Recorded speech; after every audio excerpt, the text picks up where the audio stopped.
Hello everyone. So last we have done the different type of nitrogen waste. We have seen how the nitrogen waste is synthesized. Okay. We have already seen different type of excretory organs in different animals. Okay. So we are done with the different basic part of the excretory system. Okay. Now we'll start with the human excretory system. That we know that human excretory system is basically ureteric in nature. It means that we will be synthesizing urea as a waste, and we are osmoregulator. It means that we will be regulating our osmolarity of a body fluid. It will be constant, which will be maintained by a specific organ called as kidney. Okay, so we have got a pair of kidney. Let us start with the structures associated with the human excretory system. So in humans, the excretory system consists of a pair of kidney, one pair of ureter, a urinary bladder, and urethra. So we will be discussing with the kidney first of all. So what are kidneys? The kidneys are reddish brown bean-shaped structure.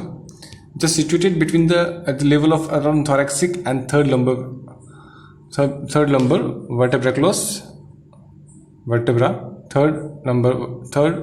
lumbar vertebra, close to dorsal inner wall of abdominal cavity. Okay, so this is the position of kidney. Now each kidney will be measuring around 10 to 12 centimeter long and 5 to 7 centimeter in width and 2 to 3 centimeter of thickness, and they weigh around 120 to 170 gram in adult human being. Okay, so that is the kidney.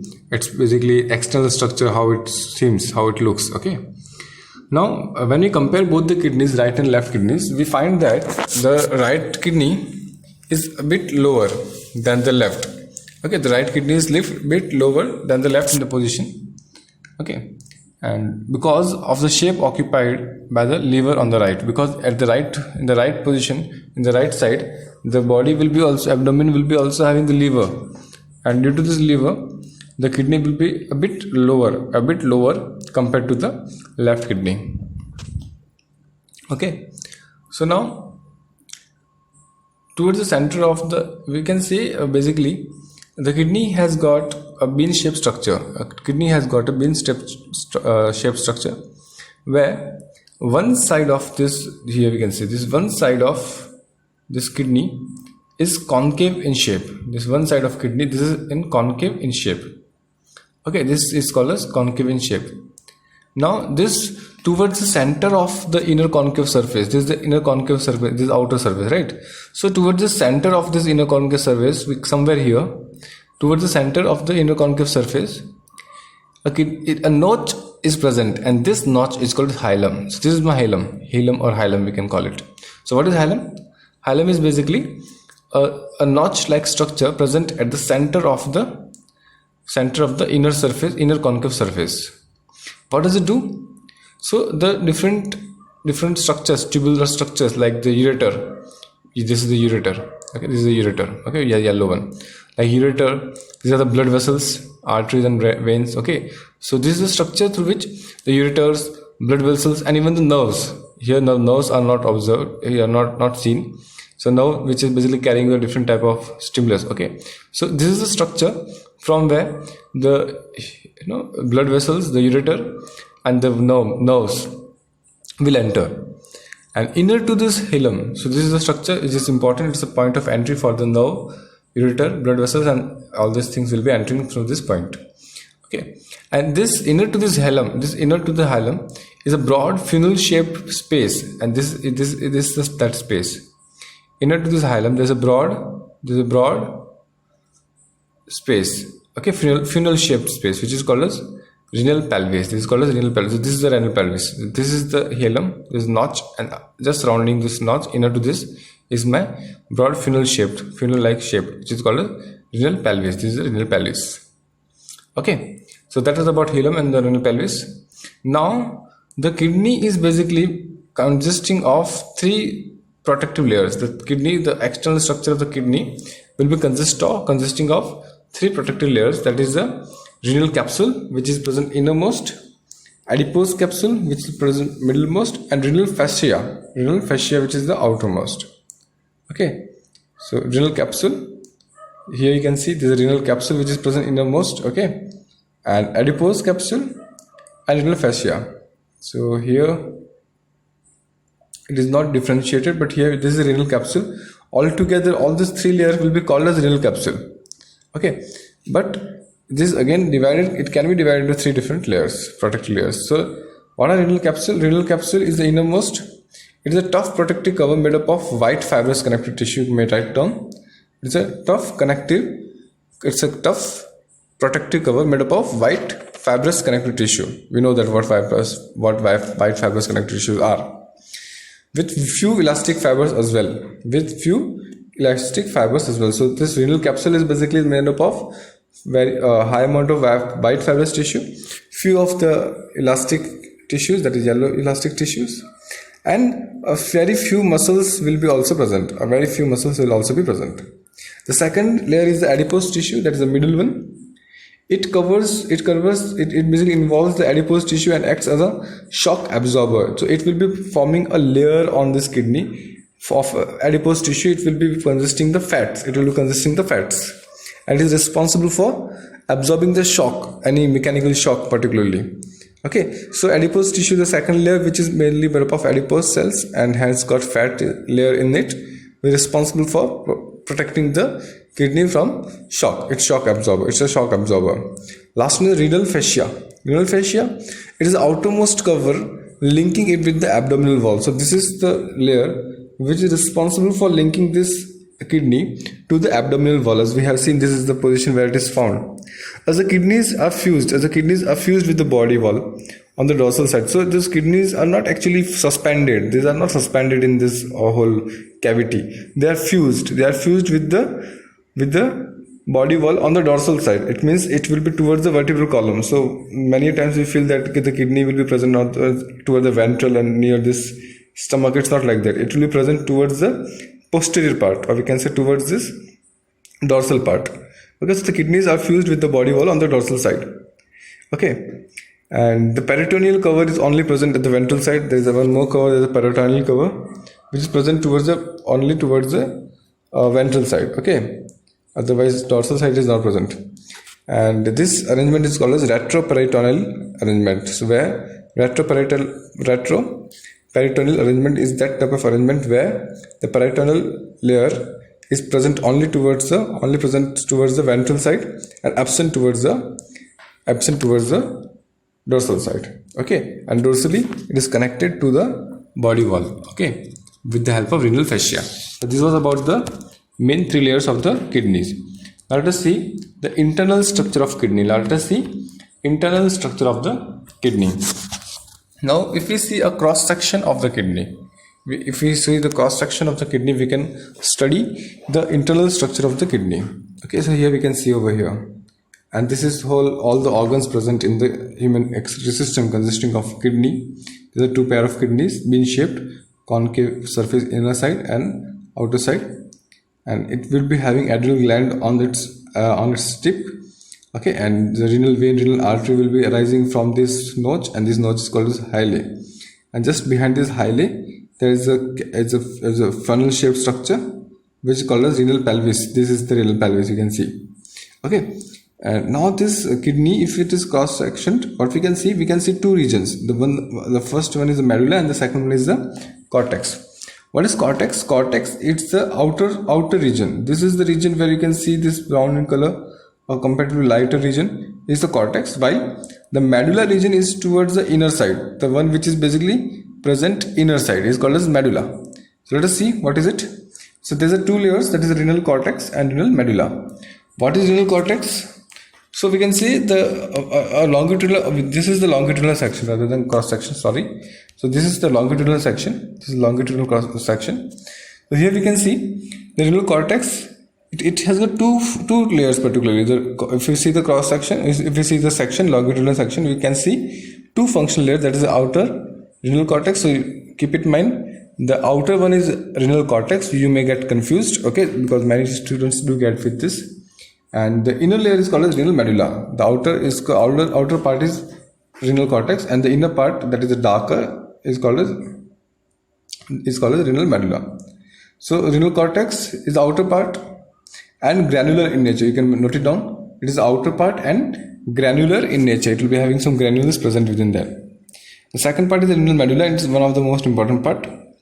So it's the inner part which is light in color. It's the inner part which is light in color and striated in nature. Striated in nature, it means it will be having this striations will present. It will be having this striations will present. See here, it's having striations present over here. Okay. So these are the medulla. This is the medullar part, and this is the cortex part. That's the outer part is the cortex part. Okay.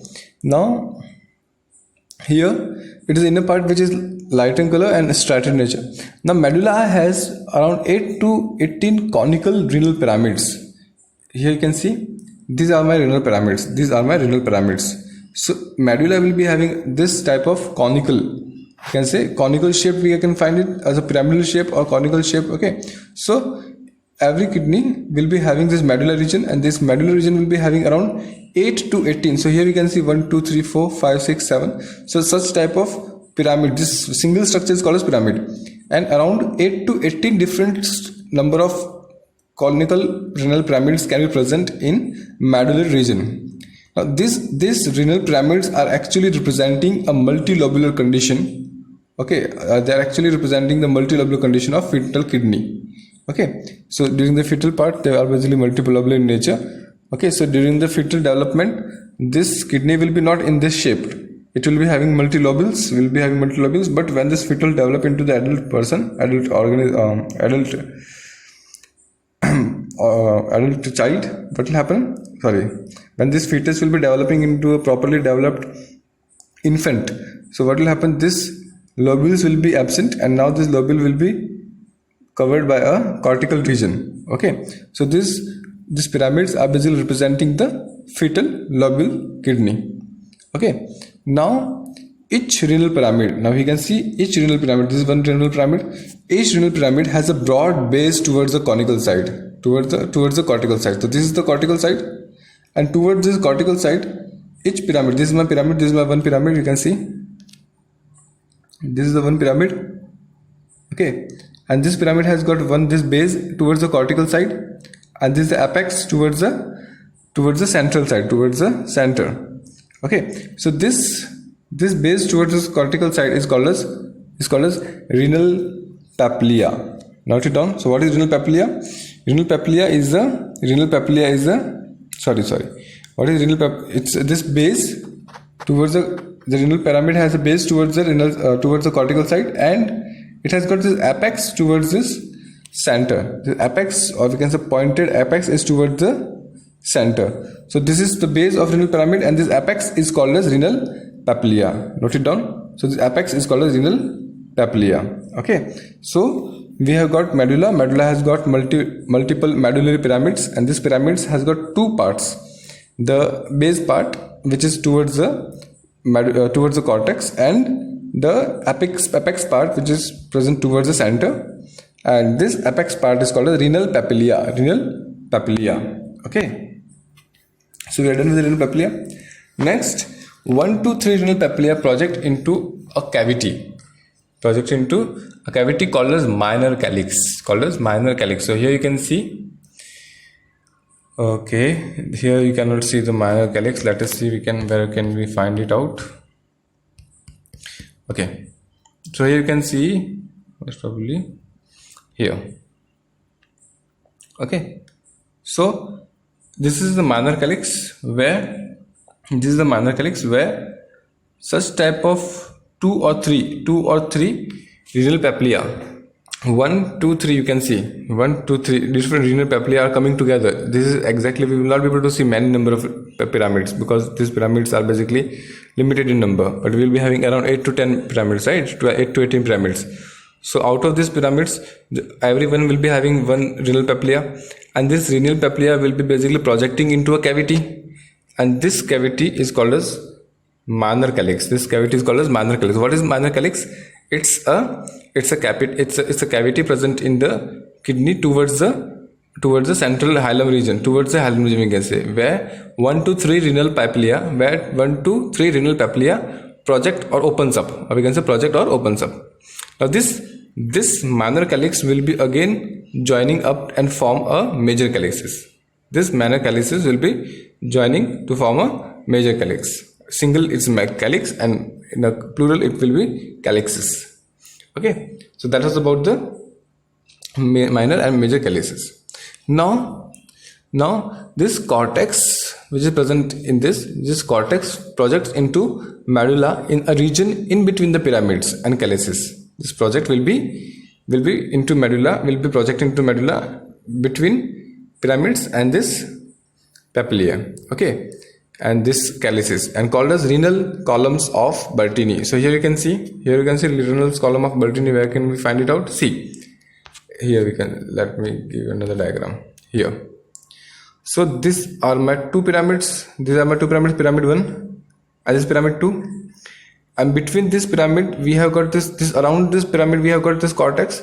But at some spaces between these pyramids, this cortex is getting inner side. This is the region where the cortex is present. You can see this is the narrow tubular like region where the cortex is present. This region is called as renal column. This is called as renal column of Bertini. So what is renal column of Bertini? It's that region where the cortex is present within the medullary region, we can say, right? So it's a cortex which is projecting into medulla. It's a cortex which is basically projecting into medulla in the regions between the pyramids, in between these pyramids and calyces. So this is the calyce we have seen. This is the calyce. It may be minor, major. So it's a region which is present between the pyramid or calyces. It's called as renal columns of Bertini. Okay, so that was about the renal column of Bertini. Now, the interstitial fluid. We know what is the interstitial fluid. It's a fluid present between between the cells. So interstitial fluid of medulla region. Now we have seen this is the medulla region. This is my medulla region. So interstitial fluid of the medulla region has a higher osmotic concentration. Okay, has a higher osmotic concentration, which is equal to around 1200 moles per liter. 1200 moles of solid per liter. Okay, osmolarity molarity per liter. So we can say it is so high, and due to higher quantity of two solutes, mainly the sodium and chlorine. So the osmolarity of the interstitial fluid of medullary region, will be so high, around 1200, which is due to mainly presence of two solutes, that is sodium and chlorine. Due to presence of mainly two solutes, that is sodium and chlorine. Okay, now the cortical regions close to medulla is called as juxtamedullary area. So here this is the cortical region, and this is the medullary region. There is a junction sort of region which is present just opposite to each other, just closed by each other, and this region where the cortical region is close to the medullary region is called as juxtamedullary area. What we call them as? We call them juxtamedullary. So what is juxtamedullary area? It's the cortical region which is close to the medullary region. Okay. Now the major calyces, again we have seen minor calyces, major calyces. Now this is the major calyces, let us say. Now this major calyces open into a broad funnel shaped structure. This major calyces will be opening into a broad funnel shaped structure which is called as renal pelvis. So this is my renal pelvis. This is the renal pelvis. Okay. So here we have seen this is my medullary pyramid consisting of two faces, that is base towards the cortical and the apex, that is the renal papilla towards this center. Renal papilla will be, 2 or 3 renal papilla will be opening into a cavity called as minor calyx, and then it will be opening into major calyces, and this calyces will be now opening into a broad funnel shaped structure area, or called as renal pelvis, okay, and which is placed inner to hilum. This renal pelvis is present just inner to the hilum. This is the hilum, this notch is the hilum, and just behind this notch we have got renal pelvis. Okay, now here you can see juxtamedullary area we have seen, renal pelvis we have seen, which is placed inner to the hilum. Now this renal pelvis is lined by transitional epithelium which leads to ureter, and this we have seen epithelium. Okay, so this renal pelvis is mainly lined by a transitional epithelium layer, and this renal pelvis will be leading to the ureter. Now this renal pelvis will be opening into the ureter. So this is the ureter.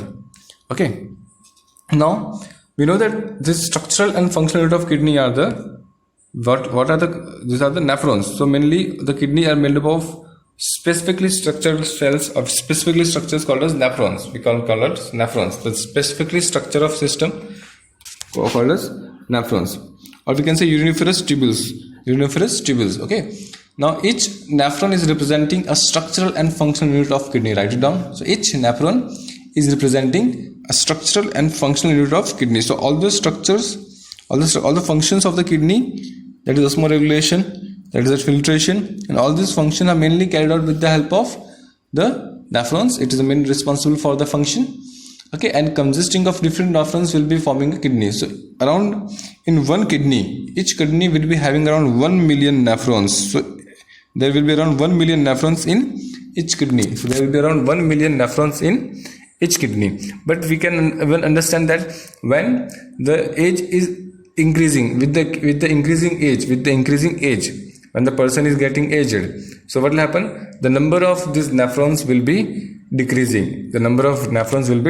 Okay, number of nephrons will be decreasing. So what we have studied? We have studied that the internal structure of kidney, which will be consisting of two parts: renal cortex towards the outer side and renal medulla towards the inner side.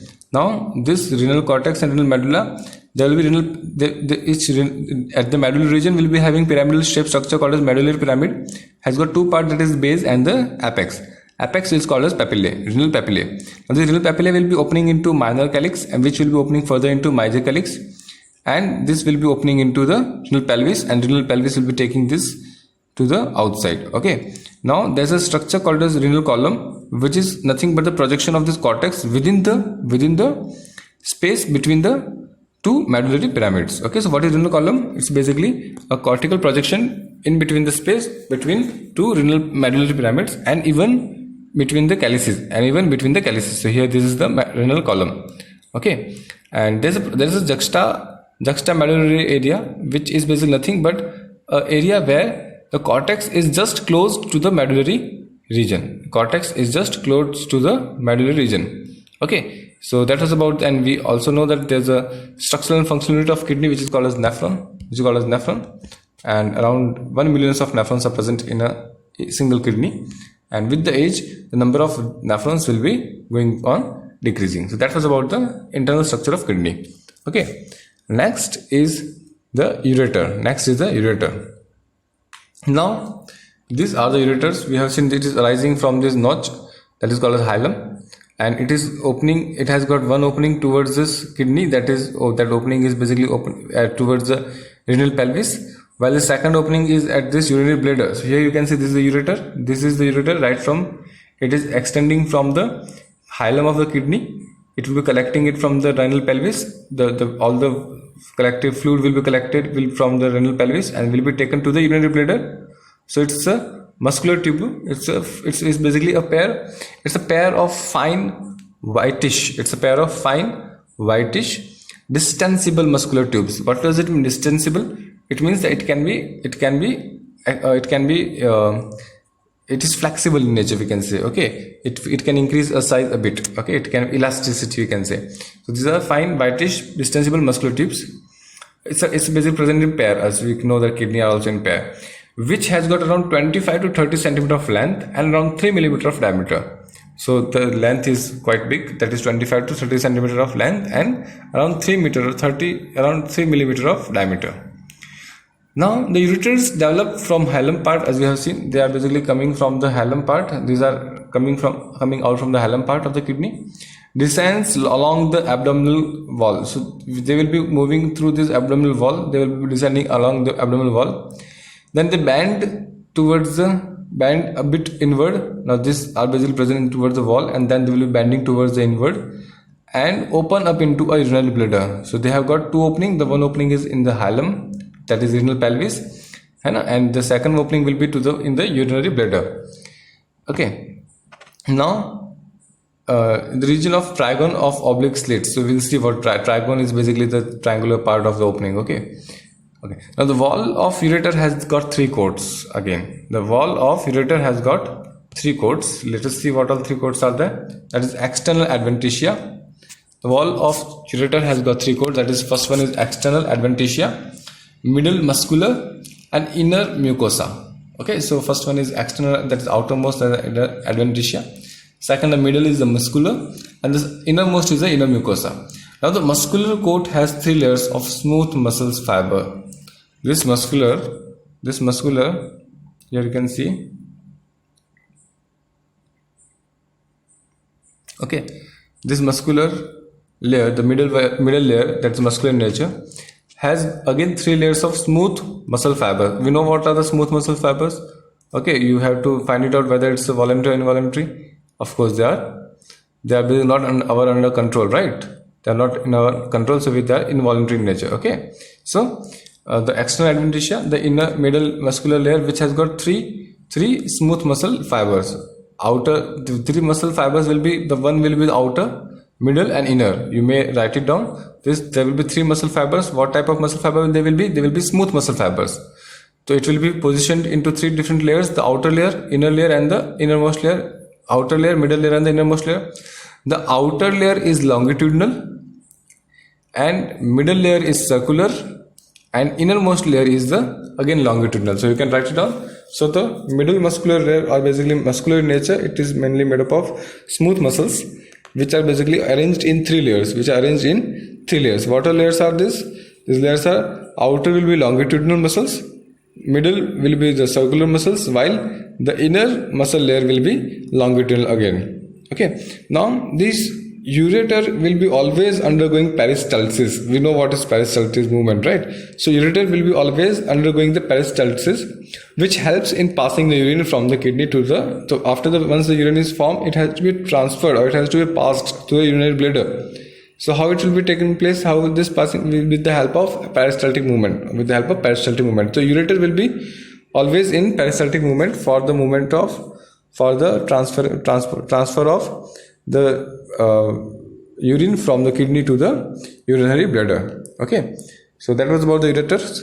Now after the ureters, we have got the urethra. Okay, sorry, urinary bladder. After the ureter, we have got the urinary bladder. Now it is a median piriform sac-like structure. Piriform means it's like pear shaped. It is pear shaped, inverted pear shape. You can see pear shape. Okay, so it is a piriform sac-like. Sac-like means it will be having cavity within it. So urinary bladder, write down. It's basically piriform in shape. Piriform, it means, write it down, pear shaped. So urinary bladder is a pear shaped. You can see over here. Here you can see urinary bladder. It's pear shaped. Okay, it's pear shaped, inverted pear, we can say. Okay, the piriform is shaped. Okay, and it is sac-like nature. Sac-like, it will be forming a cavity. It will be having a cavity where the urine will be filled. Before the micturition, before releasing it out. Okay, now this urinary bladder will be of different size and shape. Okay, depending on the amount of urine content in it. It means it is made up of flexible nature. It's flexible in nature. So when the amount of urine is high, it will be bigger in shape. When the amount of urine is small or low, it will be smaller in shape. Okay, that's simple. Now the fully distended bladder becomes ovoid in outline. So when this is filled fully with the urine, sometimes what may happen, the urine may not be discharged out. So under that condition, the urine is continuously being formed, but it will be stored in the urinary bladder. So as we told that this body wall of this urinary bladder will be muscular in nature, and hence they will get distended, and due to this distension they will be acquiring a shape which was previously it was piriform shape, but because of having high amount of urine, it will acquire a ovoid shape. Okay, so it will change its shape because of the filling of the urine. Next, the bladder also has 3 parts. That is apex, that is the main apex, we can say, the apical region. The fundus, that is the body region. So here we can see this is the apex region. Towards the urethra, and then this is the fundus, which is the main body region, and the last one is the neck region, which is basically connecting the urethra to the urinal opening. Okay, urinary bladder to the urethra. Now here we can see again, this is the structure. So this is a ureter, which is basically getting open into urinary bladder, and it has got 3 parts, where this is the neck present between this urethra and the urinary bladder, and second is the fundus and the apex. Okay, now bladder has opening for ureter and intestinal urethral orifice. So we have, it has got two openings. It has got two openings. The one opening is for this ureter which is coming from the kidney. So each urinary bladder will be having two ureters will be coming inside. So we can say two openings of ureter bladder will be there. So two openings of ureters will be there coming from each kidney. So it will be having the opening of ureters. Second, it will be also having the internal opening of the urethra. So it will be having the opening for the ureters, while it will also be having internal opening for the urethra. It will also having internal opening for urethra. Okay, which is called as urethral orifice. Internal urethral orifice. Okay. Now neck region possesses sphincters. This neck region will be possessing the sphincters. This is the neck region. This neck region will be possessing the sphincters. What are sphincters? Sphincters are specific type of muscles which are responsible for regulating the flow. So they will be regulating the flow of the substances. Mainly over here we can say it's urine. So the neck region will be possessing the two sphincters which are involuntary. It means they are not under our control. They are involuntary. Internal sphincter and voluntary external sphincter. So this neck will be having two sphincters. You may note it down. The internally it will be having involuntary. It will be not under the function, under the control. And the external sphincter will be basically under control. We can say voluntary in nature, and hence we can keep ourselves without micturition. When time arises, we may basically be able to control ourselves, and we may basically avoid the urge of urination for a specific period of time. Why? Because we have got two different muscles, two sphincters. The inner orifice sphincter towards the neck region, and outer. Inner is basically involuntary in nature, which is not under our control, but outer will be the one which is under our control, okay, which is voluntary in nature. And hence we can store it for a longer duration. We can store the urine in the urinary bladder because of this sphincters. Okay, so that is the voluntary sphincters. And this neck will be leading to the urethra. Now, the wall of urinary bladder will be again consisting of three layers. That is the outer adventitia, middle muscula, and the mucosa. So we can say it has got three layers. Which are all these layers are there? First, outer adventitia. Second one will be the middle muscularis, and third one will be the inner mucosa. Okay. Now the muscle present in the middle muscularis, we can say the one which is basically present in the middle muscularis. As we have seen in the case of ureter, also we were having these three layers, and out of which the middle one was having the muscles which were the smooth muscles arranged longitudinally, outer and innermost, and the middle was the circular. So here also the middle muscular layer will be having the middle muscular layer is the muscular present in the middle muscular coat is called as detrusor muscle. What we can call this? We can call this as detrusor muscles. So these are the muscles present in the middle muscular layer of the wall of urinary bladder. Okay, so next is the inner mucosa. Inner mucosa is consisting of loose connective tissue. Inner mucosa is the next layer, the innermost layer. The innermost layer will be the inner mucosa. Okay, so it will be loose connective tissue and mainly made up of transitional epithelium. Now during micturition is a process of releasing out the, write it down. What is micturition? Micturition is process of releasing out or passing out of the urine. So what is micturition? Micturition is the process of releasing out or passing out of the urine. So when this micturition is possible? This micturition is possible only when both the sphincters are under the relaxation. Okay, when both the sphincters are under the relaxation. So these sphincters are both involuntary and voluntary. When both are under the relaxation, then only the micturition will be possible. Now this wall of the urinary bladder, which is responsible for opening and closing of the urethra as well, urethral opening as well, will be under the control of the sympathetic and parasympathetic nerves, and also the sphincters will be under the control of the cerebral cortex. They are under the control of the cerebral cortex. Okay, so what happens? Cerebral cortex, it's a part of brain. This cerebral cortex will be directing the sphincter, to relax. And when when it gets relaxed, during that particular time only, the person can undergo the urination, which is called as micturition. It is also called as micturition. Okay, so it is under the control of cerebral cortex. Now, as we see, the wall of the whole urinary bladder will be also intervenated. It is also intervenated by the sympathetic and parasympathetic nervous system. So it is also regulated by sympathetic and parasympathetic nervous system, about which you will be dealing with. We will be understanding them, the role and the function. Okay, and we in the another chapter. Okay, nervous control and coordination. So that was about the urinary bladder. Now, last one is the urethra. Now, what is urethra? So keep in mind, urethra is only present in mammals. It is only present in mammals. It is not present in all the vertebrates. Okay, so urethra is a particular structure, orifice, we can say, which is only present in mammals. Now, it starts on the neck of the urinary bladder and opens outside the body. Now, this urethra is basically starting from the neck of the body. You can see. So this is the urethra. Where it starts from here you can see. It will be again of different shape and different structures and different length. So here it starts from the neck of the urinary bladder, and it can be many centimeters long, as in the case of male, and it may be short in the case of females.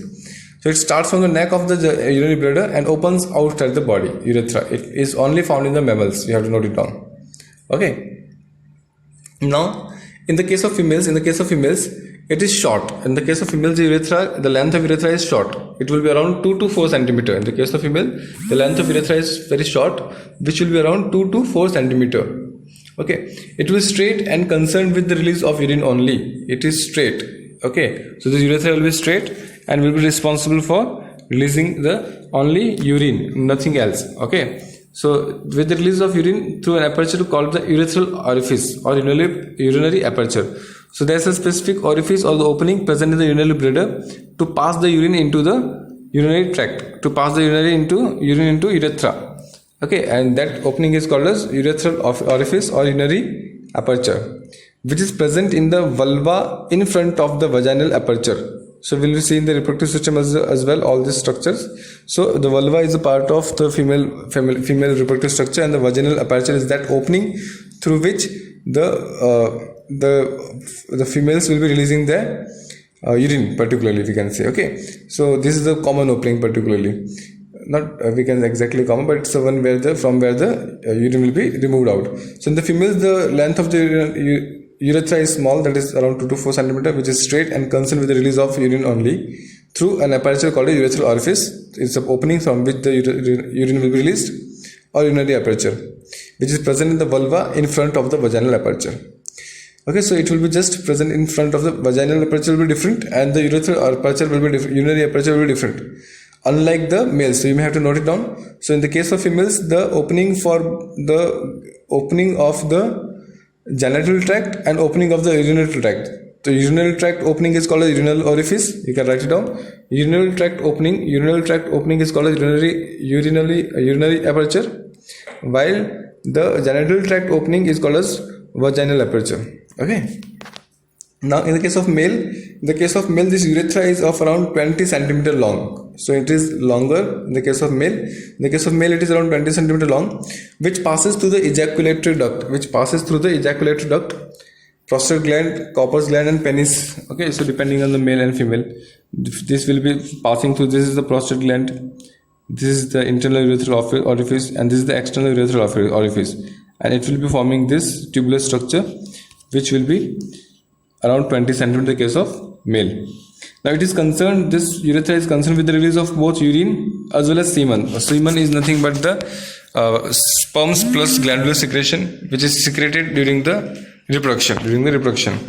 And here there will be the same common path for the urine and the semen. It means that the gamete, or we can say the germinal cells, and the urine both are basically passing outside the body through a common path common structure called as urinogenital structure. Urinogenital, and this opening is called as urinogenital aperture at the tip of the penis. Okay, so we know that the urinary bladder will be serving as a common pathway for the passage of urine and the gametes during the reproduction. Okay, that was about the urethra. Now the next is the blood supply of kidney. Now we know that the kidney is also a vital part of the body, and it is very active in nature. Okay, and it's require a lot of nutrients, and these nutrients will be supplied to the kidney by blood. At the same time, the kidney also carries out the function of filtering the blood, removing out the nitrogen waste, and that nitrogen waste is basically carried again in the blood. So there has to be some contact between this kidneys and the blood, so that the nitrogen wastage and all that excretory or metabolic waste has to be removed out. So the blood has to be supplied to the kidney for the different functions. So how does it happen? Let us see. So first, a renal artery enters each kidney and divides into many afferent arterioles. So when the kidney receives an artery, the renal artery, the artery which is basically supplying the blood to the kidney, write it down. The artery which supplies the blood to the kidney is called as renal artery. Renal means kidney. The artery which supplies the blood to the kidneys are called as renal artery, and this artery will be further dividing into afferent arterioles. Arterioles are the sub branching of the arteries. Now which enters, these arterioles will be further entering into the Bowman's capsule. We will see what the Bowman's capsule is. Here we can see. So this is my renal artery. Renal artery will be basically divided into afferent arteriole. Here you can see afferent arteriole, and this afferent arteriole will be now getting converted into glomerulus. What you can say, it's basically subdivides into glomerulus, and this glomerulus is basically here this network like structure called glomerulus, and this glomerulus will be basically again covered or surrounded by again a specific structure, cup-like structure called as Bowman's capsule. This cup-like structure is called as Bowman's capsule, and together this glomerulus and this Bowman's capsule is called as renal capsule.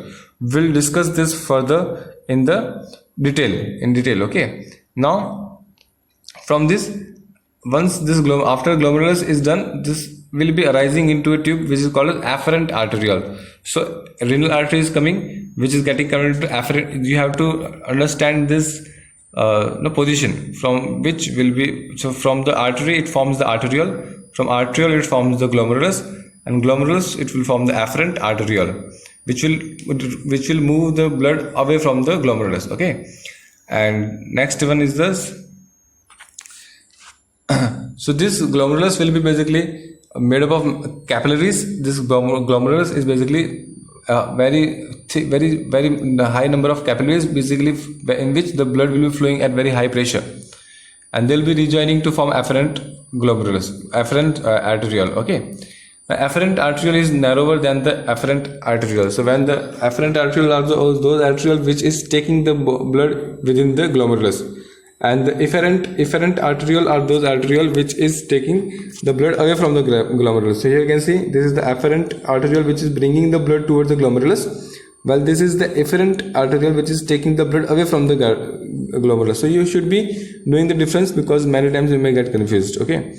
So because this afferent arteriole will be having it will be more narrow compared to the efferent one, so this will raise the blood pressure inside the glomerulus. So due to this differences in the diameter, the blood pressure will be high in the glomerulus. The blood pressure will be high into the glomerulus. Okay. Now efferent arteriole forms numerous peritubular capillaries in the cortex region around the proximal and the distal convoluted tubules of the nephron. We will see how it happens. So here this efferent arterioles, which is basically released out of here, will be forming the network of the capillaries. See, this is the dashed line. You can see this is nothing but the capillaries, which is afferent capillaries, which will be covering this is distal convoluted tubules, which will be covering this loop of Henle, which will be covering this descending limb, and it will be also covering this proximal convoluted tubes.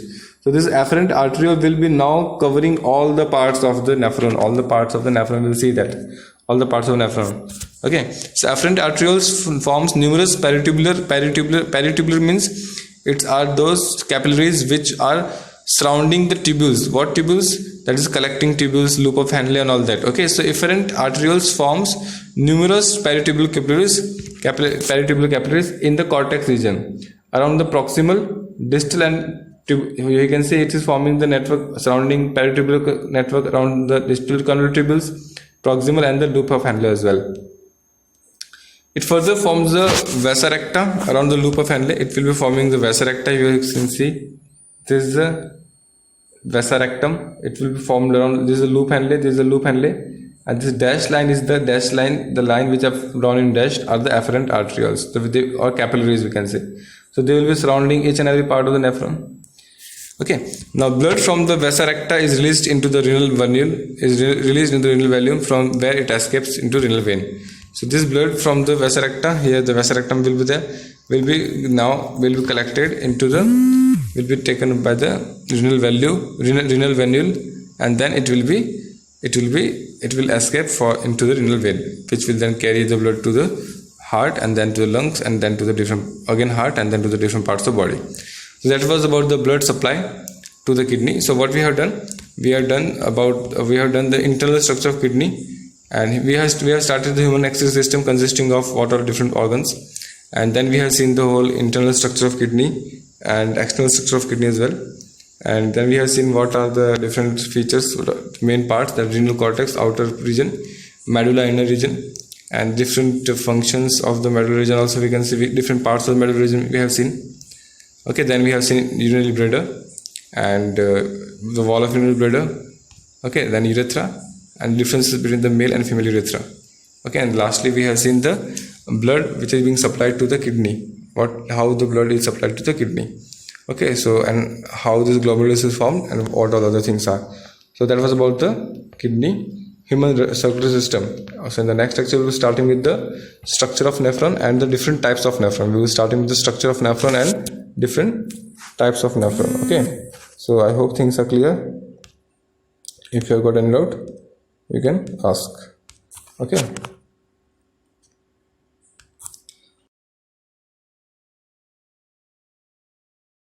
Structure. Okay.